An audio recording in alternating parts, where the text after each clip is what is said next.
Once I'm ready to add a new background behind all of the digital painting that I've done, I want to add a new background behind all that digital painting and in front of the original photograph so that I can see myself in a new location. I can also add a colored background. I'm going to talk about that in a minute.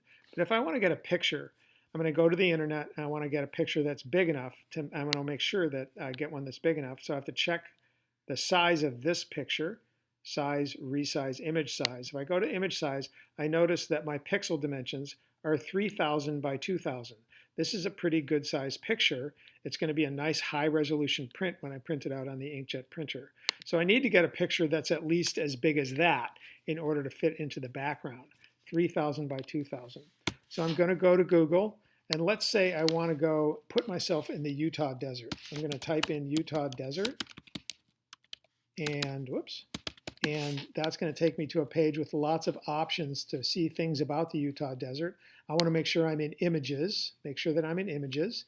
And then I want to use a search tool that's more refined to look for the right size picture. So I'm going to click on search tools and then size and then larger than, and I want to scroll to this one right here, 6MP. That's larger than 2800 by 2100 pixels.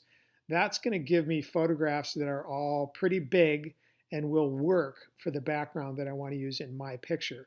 I don't want little tiny pictures like this because I would have to make them bigger to fit behind mine, and making them bigger will make them all fuzzy. So I want to get big pictures. I'm going to make sure that I go search tools, larger than 6 megapixels, and select that. Now, this is still going to give me a whole bunch of options to work with. And so I have to pick one that I want to work, and I'm going to make sure that it's the right size. Usually I can see the numbers down at the bottom here. That shows me the pixel dimensions of the photograph I'm looking at. Now this is a big panorama, and it's only 1500 pixels high, so it's really not high enough for me. Mine is 2000 pixels high and 3000 pixels wide, so this one won't work. But some of these other ones will. And I'm just going to pick one that I like that's close to the right size.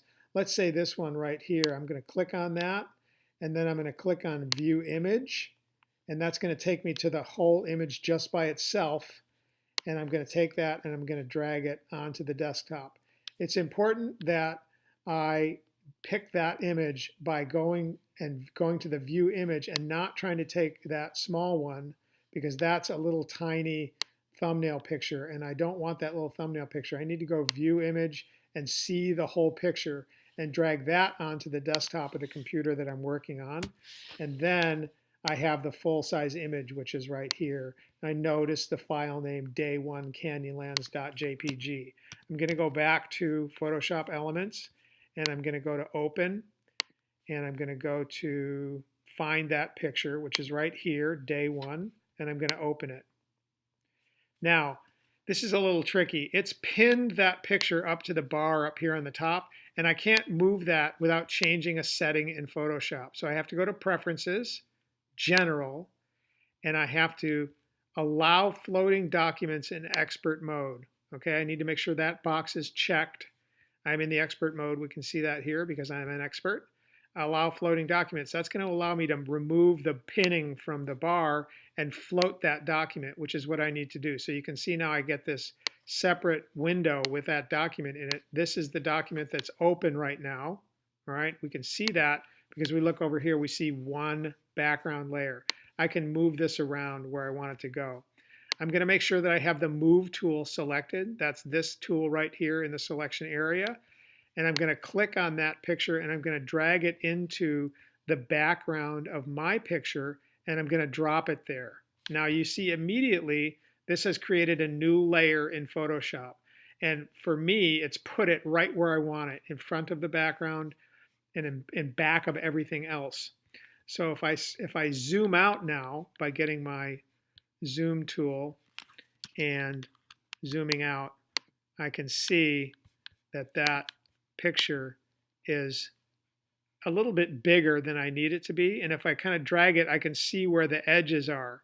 So if I want to reposition it a little bit, maybe I like, a little piece of the background here a little better than others, or I want to kind of reposition it, I can move that around.